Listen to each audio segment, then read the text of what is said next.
नमस्कार, स्वागत है आपका न्यूज आवर में। शाम के 4 बज गए हैं और वक्त हो गया है 4 बजे की 4 बड़ी खबर का। आज की पहली बड़ी खबर में हम बात करेंगे महाराष्ट्र की, जहां सीएम फेस को लेकर खींचतान हो रही है। महायुति और एमवीए दोनों में ही सीएम फेस को लेकर होड़ मची है। वहीं दूसरी बड़ी खबर यूपी के संभल से है, जहां सर्वे के बाद पहले जुमे की नमाज कड़ी सुरक्षा के बीच अदा की गई है। तीसरी बड़ी खबर मध्य प्रदेश के भोपाल से है, जहां विधायक फूल सिंह बरैया ने धीरेन्द्र शास्त्री की यात्रा को लेकर बड़ा बयान दिया। वहीं चौथी और आखिरी बड़ी खबर में बात करेंगे कांग्रेस प्रदेश कार्य समिति की बैठक की, जहां नेता प्रतिपक्ष की कुर्सी हटाने को लेकर बड़ा बवाल मचा है। तो आइए शुरू करते हैं 4 बड़ी खबर।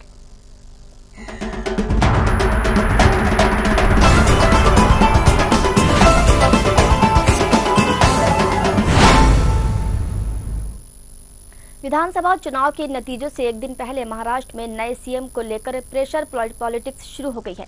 बारामती में एनसीपी अजित गुट के चीफ अजित पवार को भावी मुख्यमंत्री बताए जाने वाले पोस्टर लगाए गए हैं। अजित बारामती से ही विधानसभा चुनाव भी लड़ रहे हैं। उधर महाविकास आघाड़ी खेमे में भी मुख्यमंत्री को लेकर खटपट शुरू हो गई है। कांग्रेस नेता नाना पटोले का कहना है कि महाराष्ट्र में कांग्रेस के नेतृत्व में महाविकास आघाड़ी की सरकार बनेगी। ट्रेंड से ऐसा लगता है कि कांग्रेस को ज्यादा सीटें आएंगी, इसलिए सरकार कांग्रेस की अगुवाई में बनेगी। लेकिन पटोले का बयान शिवसेना यूबीटी के संजय राउत को रास नहीं आया। राउत ने कहा कि महाविकास आघाड़ी सरकार बनाएगी, लेकिन सीएम कौन होगा ये एमवीए गठबंधन सहयोगी तय करेंगे। मैं इसे स्वीकार नहीं करूंगा और कोई भी स्वीकार नहीं करेगा। राउत ने यह भी कहा कि अगर कांग्रेस आलाकमान ने पटोले से कहा कि वो सीएम होंगी, तो कांग्रेस अध्यक्ष मल्लिकार्जुन खड़गे, राहुल गांधी, सोनिया गांधी या प्रियंका गांधी वाड्रा को इसकी घोषणा करनी चाहिए। तो देखिए, खबर आपको महाराष्ट्र से बता रहे हैं, जहां अभी रिजल्ट की घोषणा नहीं हुई है, रिजल्ट नहीं आए हैं, लेकिन हालांकि अब सीएम फेस को लेकर खींचतान मच गई है और महायुति और एमवीए दोनों आमने सामने आ गई हैं। दोनों का कहना है, महायुति का कहना है कि सीएम फेस हमारा होगा, और वहीं एमवीए की बात करें तो एमवीए का कहना है कि सीएम फेस हमारा होगा। दोनों में टकरार जारी है। नाना पटोले का कहना है कि एमवीए गठबंधन से अगला सीएम फेस होगा।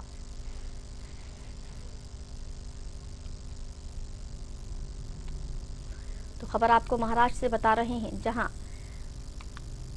मुख्यमंत्री फेस को लेकर खटपट शुरू हो गई है। कांग्रेस नेता नाना पटोले का कहना है कि महाराष्ट्र में कांग्रेस के नेतृत्व में महाविकास आघाड़ी की सरकार बनेगी। वही ट्रेंड से ऐसा लगता है कि कांग्रेस को ज्यादा सीटें आई हैं, इसलिए सरकार कांग्रेस की अगुवाई में बनेगी। लेकिन पटोले का बयान शिवसेना यानी कि यूबीटी के संजय राउत को रास नहीं आया। राउत ने कहा कि महाविकास आघाड़ी सरकार जरूर बनाएगी, लेकिन सीएम कौन होगा ये एमवीए गठबंधन सहयोगी तय करेंगे। चलिए, इस खबर पर ज्यादा चर्चा करेंगे। हमारे साथ राजनीतिक विश्लेषक अतुल मिश्रा जी जुड़ चुके हैं। अतुल जी, बहुत बहुत स्वागत है आपका। अतुल जी, अब रिजल्ट आया नहीं है, ऐलान जीत का हुआ नहीं है, लेकिन सीएम फेस को होड़ मच गई है। महायुति का कहना है कि सीएम हमारा होगा, वहीं एमवीए का कहना है सीएम हमारा होगा। तो किसके दावे में कितना दम आप देख रहे हैं यहाँ पर? देखिए, मैं आपको बताऊं, महागाड़ी की जहां तक आप बात लेकर चल रहे हैं, तो आप एनसीपी को क्यों बोल रही हैं? एनसीपी के शरद पवार जी क्या इसके लिए आगे नहीं आएंगे? वो खुद कहते हैं कि एनसीपी किंग मेकर बनेगी, उनका जैसा कहना है। कांग्रेस का नाना पटोले जी कहते हैं मुख्यमंत्री हमारा होगा। उस पर देखिए संजय राउत जी ने क्या बयान दिया। संजय राउत जी ने कहा कि ये अभी से कैसे तय किया जा सकता है, ये तो बैठ के वार्ता होगी। तो कांग्रेस 100 सीटों पर चुनाव भी लड़ रही महाराष्ट्र में। अब आती है महायुति की बात। महायुति का देखिए, अजीत दादा पवार भी हैं, उनके शिंदे साहब भी हैं और देवेंद्र जी भी हैं, लेकिन इन तीनों का अलग सिस्टम है। ये भारतीय जनता पार्टी के माध्यम से जो केंद्र में बैठे उनके शीर्षस्थ नेतृत्व तय करेंगे।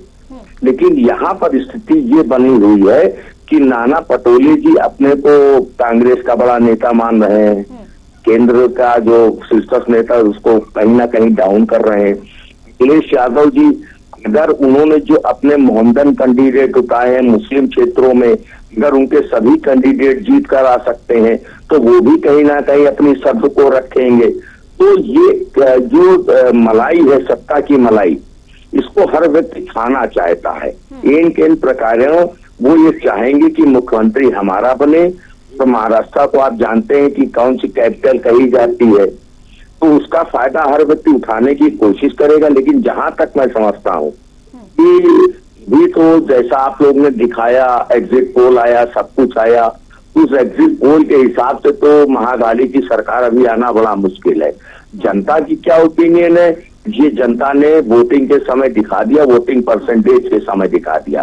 तो जब वोटिंग परसेंटेज ज्यादा होता है तो या तो आप ये मान के चलिए जो पहले की सरकार है वो गलत कर चुकी है तो वोटिंग परसेंटेज कम होगा। अगर वो सरकार सही चल रही है, विकास को लेके चल रही, स्वास्थ्य को लेके चल रही, शिक्षा को लेके चल रही है, और तो वोटिंग परसेंटेज होगा। दूसरी बात, आपने देखा शिंदे जी ने चुनाव के पहले कुछ दांव ऐसे खेल डाले जिस पर महाअघाड़ी कुछ बोलने से बचती रही, आखिर तक बचती रही। और उसके पहले सारी चीजें लेके आरक्षण भी लेकर आए थे, आपको याद है लोकसभा के चुनाव में। उसके बाद संविधान को भी लेकर आए, लेकिन आज ना आरक्षण कहीं रह गया ना संविधान कहीं रह गया। क्यों नहीं रह गया? क्योंकि शिंदे जी, देवेंद्र जी और अजीत दादा पवार ने महाराष्ट्र में कुछ ऐसे समीकरण बैठा दिए चुनाव आने के 6 महीने पहले, जो इनको कहीं कोई मुद्दा नहीं दिलवाया। मैडम अतुल जी, लेकिन यहाँ पर आपने एग्जिट पोल की बात की और कहा कि महाविकास अघाड़ी का सरकार में यहाँ पर सीएम फेस होना मुश्किल है, महायुति को बढ़त मिली है, शायद इसलिए वो उत्साहित हुई है। लेकिन सर, कभी कभी एग्जिट पोल भी गलत साबित हो जाते हैं। अगर हम पिछले लोकसभा की बात करें तो वहाँ पर एग्जिट पोल बिल्कुल, आप हरियाणा का भी ले लीजिए जी। देखिए, आप जो कह रही हैं एग्जिट पोल आप ही लोग दिखाते हो, लेकिन अब एग्जिट पोल इतने रिलायबल नहीं रह गए। लेकिन जो सीजन नेता होते हैं, आपको याद होगा जब हरियाणा का चुनाव हुआ था तो मुझको याद आता है अनिल विज जी वहां के जो गृह मंत्री हुआ करते थे पहले, उन्होंने एक बात ये कही थी कि चुनाव होने दीजिए, सब कुछ सामने आ जाएगा। तो ये जो क्षेत्र के नेता हैं जो चुनाव को लड़ रहे हैं, उन समीकरणों को वो समझते हैं किस करवट को ऊंट बैठेगा। तो अगर देवेंद्र जी ये बात कह रहे हैं और लोग भी इस बात को कह रहे हैं, तो इसका मतलब तो कहीं ना कहीं सत्यता है। नाना पटोले जी भी कर रहे हैं, संजय राउत जी भी कह रहे हैं। तो हर पार्टी ये कहती कि नहीं, चुनाव मैं ही जीत रहा हूं।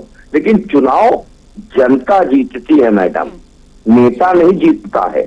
चुनाव के समय पर जब जनता वोट डालने जाती है तो ये सोच के जाती है कि ये चुनाव हमें जीतना और हम जितवा रहे। तो कितना समय रह गया? कल 8 बजे से काउंटिंग शुरू हो जाएगी, 8 बजे के बाद देखिएगा किस करवट उठ बैठता है। लेकिन जहां तक मुझे उम्मीद है कि महायुति कहीं ना कहीं इनसे आगे जा रही है। बिल्कुल अतुल जी, कल तस्वीरें साफ हो जाएंगी और पता चल जाएगा कि ऊंट जो है वो किस करवट बैठता है। फिलहाल आपका बहुत बहुत शुक्रिया हमारे साथ जुड़ने के लिए और चर्चा में शामिल होने के लिए। शुक्रवार की नमाज अदा करने के दौरान संभल में शाही जामा मस्जिद के बाहर सुरक्षा कड़ी कर दी गई है।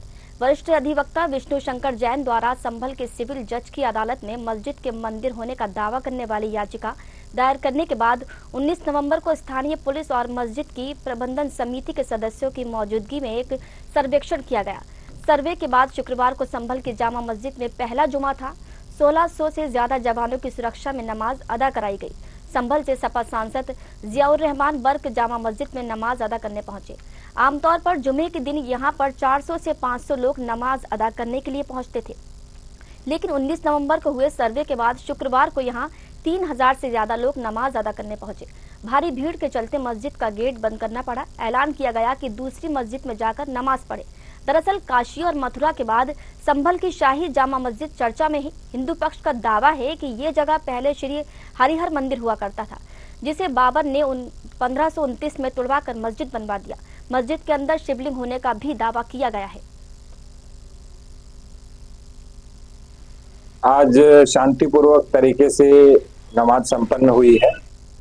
19 नवंबर को माननीय सिविल कोर्ट का एक डिसीजन आया था, उसी के अंतर्गत सर्वे कार्य हुआ था और उसके बाद थोड़ी संवेदनशीलता बढ़ गई थी, लेकिन किसी प्रकार की कोई समस्या नहीं हुई। सबने बहुत अच्छे से लोग जामा मस्जिद में आए और उसके बाद आकर के चले गए। सर कितना फोर्स लगा था? लगभग 300 से 350 के बीच लोग लगे हुए थे और अलग अलग थानों की फोर्सें आई थी। आज फ्राइडे की जो नमाज होती है 19 तारीख को माननीय न्यायालय के आदेश के बाद में जो सर्वे हुआ उसको देखते हुए संवेदनशीलता थोड़ी बढ़ गई थी। उसी को मद्देनजर 4 कंपनी PAC और रेंज के विभिन्न थानों और जनपद के भी कई थानों की फोर्स जो है उनको प्रॉपर डिप्लॉयमेंट करके संभल शहर एवं आसपास के अन्य कस्बों में भी पुलिस का डिप्लॉयमेंट किया गया था। ड्रोन से निगरानी रखी गई और प्रयास किया गया कि शांतिपूर्वक तरीके से नमाज कुशल संपन्न हो, लोग अपने घरों को जाए। इसके साथ साथ सोशल मीडिया स्पेस पे भी प्रॉपर मॉनिटरिंग की गई थी। 2 लोगों को हिरासत में भी लिया जिन्होंने इस तरीके के भाषण या फिर बयानबाजी की है। चलिए इस खबर पर ज्यादा जानकारी लेंगे। हमारे साथ रामपाल यादव संभल से संवाददाता जुड़ चुके हैं। रामपाल, अमूमन यहाँ पर 400 से 500 लोग नमाज पढ़ने जाते थे, लेकिन जब से सर्वे हुआ है यहाँ 3000 से ज्यादा लोग नमाज पढ़ने गए। क्या दर्शाना चाहते हैं? देखिए रूबी, मैं बताना चाहूंगा यहाँ पर काशी और मथुरा और अयोध्या, काशी, मथुरा और आगरा के बाद अब जो संभल है, संभल भी सुर्खियों में आ गया है, क्योंकि हिंदू पक्ष ने दावा किया है कि यहाँ कभी हरिहर मंदिर हुआ करता था, जिसके बाद ये संभल सुर्खियों में आ गया है, जहां पर याचिका के बाद यहाँ जो माहौल है कहीं ना कहीं गर्म होता हुआ नजर आ रहा है, जिसको लेकर के पुलिस प्रशासन अलर्ट मोड पर भारी संख्या में पुलिस बल तैनात किया गया था, जिसके लिए नमाजियों को भी जो यहाँ के इमाम है, इमाम और जो मस्जिद के जो वकील हैं, उन्होंने जो सभी नमाजियों को बोला था कि अपनी अपनी जो जहां मस्जिद है उनमें जाकर के नमाज पढ़ें, यहाँ पर भीड़ न लगाएं, शांति व्यवस्था कायम रखें, क्योंकि हम अपना जो हमारे पास जो सबूत है वो हम कोर्ट में पेश करेंगे। इसके बाद जो भी निर्णय कोर्ट का आएगा उसका सर्वमान्य होगा। लेकिन यहाँ पर भारी संख्या में लोग नमाज पढ़ने पहुंचे थे और उसके लिए जब वहां पर पूरी तरीके से वो भर गया, नमाज ग्राउंड भर गया, मस्जिद भर गई, उसके बाद में उनको वहां से फिर उसका गेट बंद कर किया गया। उसके बाद सभी के लिए अनाउंसमेंट किया गया कि जा करके अपनी अपनी जगह पर जहां इनकी स्थिति है वहां अपनी नमाज पढ़े।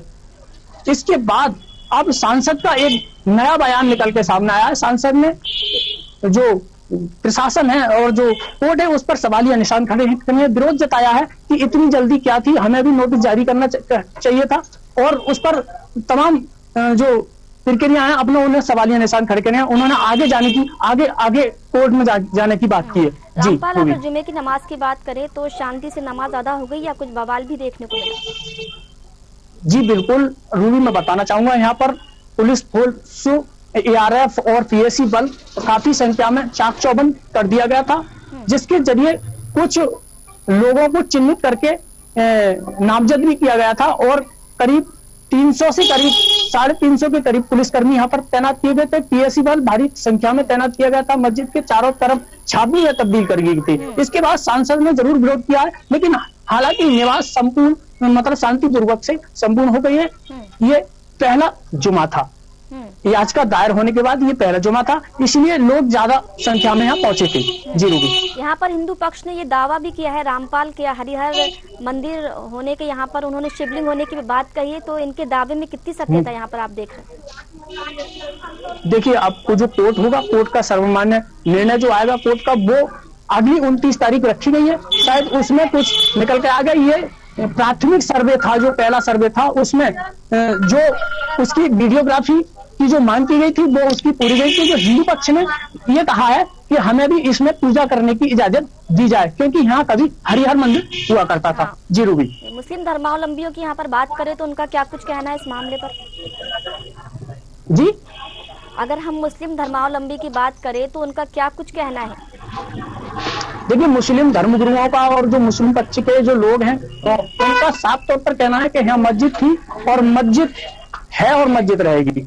उनका भी साफ तौर पर वो अपनी बात पर अड़े हुए हैं, लेकिन उधर जो हिंदू धर्मगुरु हैं वो अपनी बात पर अटक गड़े हुए। इसी बीच जो संभल का पारा है वो हाई होता हुआ नजर आ रहा है। लेकिन प्रशासन ने, सोशल मीडिया में SPDM ने लगातार जो मॉनिटरिंग की है यहाँ पर रह करके, और लगातार फ्लैग मार्च निकाला है और सबको हिदायत दी है कि अगर कोई भी आपत्तिजनक पोस्ट डालता है या फिर कोई अराजक तत्व अफवाह फैलाने का काम करता है तो उसके खिलाफ कड़ी कार्रवाई करने की चेतावनी भी दी है और ये अपील भी की है कि शांतिपूर्ण तरीके से नमाज अदा करें।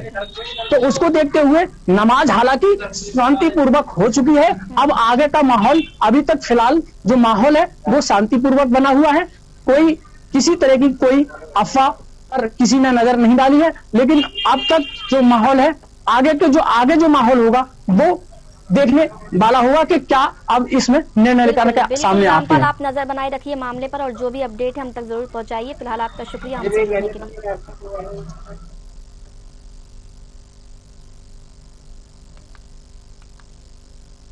चलिए बढ़ेंगे तीसरी बड़ी खबर की ओर। कांग्रेस की बैठक में शामिल होने पहुंचे विधायक फूल सिंह बरैया का बड़ा बयान सामने आया। उन्होंने धीरेन्द्र शास्त्री की यात्रा को लेकर कहा कि बिल्ली से कहा जाए कि चूहों की रक्षा करो। जो लोग जातिवाद बढ़ा रहे हैं वो लोग अगर यात्रा निकालेंगे तो मुझे लगता है इसमें कोई दम नहीं है। पूरे इंडिया में जातिवाद है। मोदी जी ने धीरेन्द्र शास्त्री को अंतर्राष्ट्रीय लीडर बनाकर रखा है। इंडिया में भाजपा ने जनता को मूर्ख बना दिया है। बिल्ली से कहा जाए चूहों की रक्षा करो, ये उसका उत्तर है, मैं समझता हूँ। तो जो हिंदू धर्म में जो जातियों पे विश्वास रखता हो, जो जातिवाद बढ़ाता हो, जातिवाद का काम करता हो और वो जातिवाद खत्म करने के लिए निकले, ये तो मजाक है और मैं समझता हूँ इसमें कोई दम नहीं है। नहीं, पूरे इंडिया में जातिवाद है। बुंदेलखंड अकेला को पूरी इंडिया में नहीं, वो तो बढ़ा ही रहे हैं, वो जातिवाद तो वो बढ़ा ही रहे हैं। आभि पूर्वम लोद्रा केवर्ते चना पिता पंचशूद्र पे संस्थे षष्ठो का दोदस्य गणदस्य कश्यप काची अधमा वसूद्र आदि निवासी डोल गमार शूद्र पशुनारी ये सब ताड़ने के अधिकारी स्त्री शूद्रो विद्या न ध्यताम साक्षात पशु पुक्ष विषाढ़ी न। जी किसने लिखा है इसके ऊपर बात करें नहीं कि हमारे ग्रंथों में जो लिखा है। नहीं, वो क्या सलाह देंगे? वो तो मोदी जी ने उसे तो अंतर्राष्ट्रीय लीडर बना के रखा हुआ, उसे कौन सलाह देगा? भीड़ तो देखो आज इंडिया में भारतीय जनता पार्टी ने जनता को बेवकूफ बना दिया है, तो बेवकूफ बना करके लोग चल जाते हैं। अब वो कहते हैं कि यहीं उद्धार होगा। अगर यहीं उद्धार होगा तो मोदी सरकार वो क्यों चला रहे हैं? तो खबर आपको बता रहे हैं भोपाल से, जहां फूल सिंह बरैया ने धीरेन्द्र शास्त्री पर बड़ा बयान दिया। उनका कहना है कि जो जातिवाद को बढ़ावा देते हैं उन्हीं को जातिवाद खत्म करने की बात कही जा रही है। ये बात उनको समझ नहीं आई है और लोगों को बेवकूफ बनाने का ये काम किया जा रहा है। चलिए इस खबर पर ज्यादा जानकारी लेंगे। हमारे साथ भोपाल से संवाददाता कृष्णा शर्मा जुड़ चुके हैं। कृष्णा, फूल सिंह बरैया ने अपने बयान के जरिए धीरेन्द्र शास्त्री पर सीधा आरोप लगाया है जातिवाद को बढ़ावा देने का। बिल्कुल, देखिए जिस तरह से मध्य प्रदेश में धीरेन्द्र शास्त्री लगातार जात पात के भेदभाव को मिटाने के लिए और हिंदुओं को संगठित करने के लिए यात्रा निकाल रहे हैं, उसको लेकर फूल सिंह बरैया ने कहीं ना कहीं उन्हीं पे आरोप लगा दिया है कि बीजेपी के इशारे पर धीरेन्द्र शास्त्री बयान देते हैं और ये जो यात्रा है बीजेपी के इशारे पर से निकल रही है और कहीं ना कहीं जाति पाति को वही लोग बढ़ावा दे रहे हैं। बीजेपी ही जाति पाति को बढ़ावा दे रही है। ऐसे लोगों को यात्रा निकालने का कोई अधिकार नहीं है, ना कोई मतलब है, सिर्फ दिखावा है, प्रोपोगंडा है। और उन्होंने एक आध दो चौपाइयों का भी उदाहरण दिया। इस तरह से ये लोग जाति पाति को बढ़ावा दे रहे हैं और जाति पाति मिटाने का कोई इनका इरादा नहीं है। भारत में लगातार हिंदू मुस्लिम के नाम पर वोट एकत्रित करना बीजेपी का काम बन गया है। लेकिन कृष्णा, हमने अक्सर ये देखा है कि कांग्रेस जो है वो धर्म के नाम पर बटी हुई नजर क्यों आती है? कोई सनातन धर्म का समर्थन करता है, कोई विरोध करता है। अगर हम बाप बेटों की ही यहाँ पर बात करें तो दिग्विजय सिंह जो है वो विरोध करते हैं, वही उनके बेटे जो है वो समर्थन करते हैं। देखिए, अलग अलग लोग हैं। जिस तरह से जयवर्धन सिंह ने सनातन धर्म का समर्थन किया और कहा कि वह सनातन धर्म को मानते आए हैं, लेकिन जिस तरह से फूल सिंह बरैया ने कहा कि ये लोग सिर्फ बीजेपी के लिए, वोट बैंक के लिए सनातन का उपयोग करते हैं, इनका धर्म से कोई वास्ता नहीं है, निश्चित रूप से आज चर्चा का विषय रहा है और हमेशा से ही फूल सिंह बरैया अपने बयानों के कारण जाने जाते हैं। तो कितनी सच्चाई है इनके बयानों में कृष्णा? कितनी सच्चाई देख पा रहे हैं आप इनके बयानों में? दम है इनके बयानों में? देखिए, सच्चाई बयानों में नहीं देता। नेता अपनी सियासत चमकाने के लिए अक्सर ऐसे बयान देते रहते हैं और क्योंकि फूल सिंह बरैया एक वरिष्ठ नेता है, हमेशा ही ऐसे जाति धर्म को लेकर विवादित बयान देते आए हैं। शुक्रिया कृष्णा हमारे साथ जुड़ने के लिए। आप हमारे साथ बने रहिए, अगली खबर पर भी आपसे अपडेट लेंगे।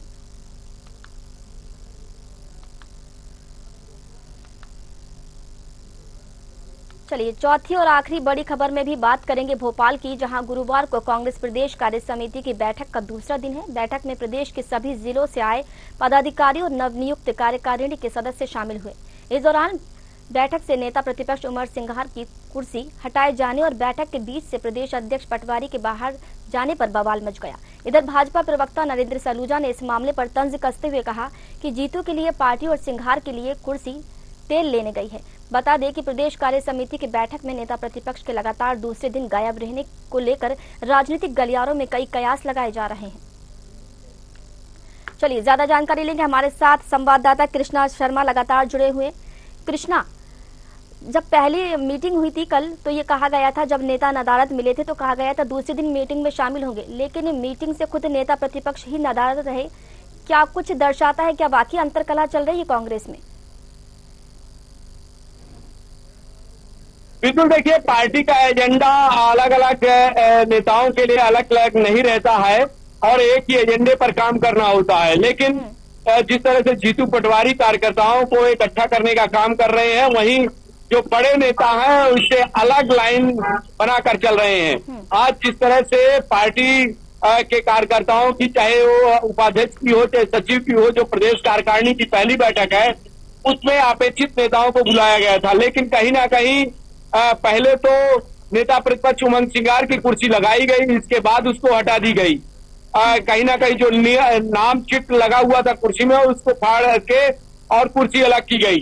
तो ये दर्शाता है कि कहीं ना कहीं अंतरकलह कांग्रेस में दिख रही है या कि गुटबाजी जोरों पर है, क्योंकि कहीं ना कहीं जिस तरह से ये पूरी कवायद हुई है, पहले कुर्सी लगाई जाना और उसके बाद ना आना, क्योंकि कल भी कई बड़े नेताओं ने बैठक का बहिष्कार किया था और आज भी उमंग सिंघार ने बैठक का बहिष्कार किया है। कहीं ना कहीं अंदर खाने में इसको लेकर दिल्ली तक शिकायत जा सकती है। जी कृष्णा, ये बहिष्कार क्यों किया जा रहा है? क्या वजह निकलकर सामने आ रही है जो वो नेता जो है वो शामिल नहीं हो रहा है बैठक में? जी कृष्णा, नेता जो है उमंग सिंघार भी बैठक में शामिल नहीं हुए, इससे पहले भी कई नेताओं ने बहिष्कार किया बैठक का, तो क्या वजह निकलकर सामने आ रही है जो बैठक में शामिल नहीं हो रहे नेता? बिल्कुल, देखिए जिस तरह से प्रभारी जितेंद्र भंवर सिंह से बात की गई कि बड़े नेता यहाँ पर आ नहीं रहे, तो उन्होंने कहा कि जो नेता बैठक में नहीं आए हैं उन सब ने मैसेज कर दिया है, लेकिन इसके इतर जो आज मैसेज था कि उमंग सिंघार आ सकते हैं, उसके बाद भी बिना मैसेज के अनुपस्थित होना कहीं ना कहीं अनुशासनहीनता है। और लेकिन जो सूत्रों से खबर मिल रही है, उमंग सिंघार की शिकायत दिल्ली कर दी गई है और निश्चित रूप से बहुत जल्द उमंग सिंघार की पेशी दिल्ली में हो सकती है और बैठक में न आने का सवाल उनसे किया जा सकता है। कृष्णा, कहा यह भी जा रहा था कि इस बैठक में नेता जो जीतू पटवारी हैं वो अधिकारियों को अपनी अपनी जिम्मेदारियां सौंपेंगे, तो क्या कुछ अधिकारियों की जिम्मेदारी यहाँ पर सौंपी गई है? बिल्कुल, देखिए जो आने वाले समय में प्रदेश का कांग्रेस के जो पदाधिकारी हैं उनको अलग अलग जिम्मेदारी सौंपी गई है और आज जिस तरह से बैठक हुई है, बैठक में कई महत्वपूर्ण मुद्दों पर चर्चा हुई है, चाहे वो पदाधिकारियों के कार्यप्रणाली को लेकर हो, चाहे समय सीमा को लेकर हो, चाहे सदस्यता को लेकर हो, चाहे मोहल्ला कांग्रेस के गठन को लेकर होगा, सभी को जिम्मेदारी दी गई है और ये कहा गया है कि 6 महीने में इस काम का रिव्यू किया जाएगा और जो पदाधिकारी काम करते नहीं मिलेंगे उनको अपने पदों से हाथ धोना पड़ेगा और जो प्रदेश की कार्यकारिणी है उससे बाहर का रास्ता दिखा दिया जाएगा। कृष्णा, जो नेता किसी वजह से बीजेपी में शामिल हो गए, क्या उनको वापस पार्टी में शामिल किया जाएगा? बिल्कुल, देखिए ये जो कल पॉलिटिकल अफेयर कमेटी की बैठक में ये मुद्दा सामने आया था तो स्पष्ट रूप से सभी नेताओं ने इस पर ना बोला था और कहा था कि जब पार्टी के मुसीबत में जो नेता साथ नहीं दे सकता है उसको किसी हालत में पार्टी में नहीं आने दिया जाएगा। तो अब जो नेता चले गए हैं उसके लिए पार्टी के दरवाजे हमेशा के लिए बंद कर दिए गए हैं। चलिए कृष्णा, बहुत बहुत शुक्रिया हमारे साथ जुड़ने के लिए और जानकारी साझा करने के लिए।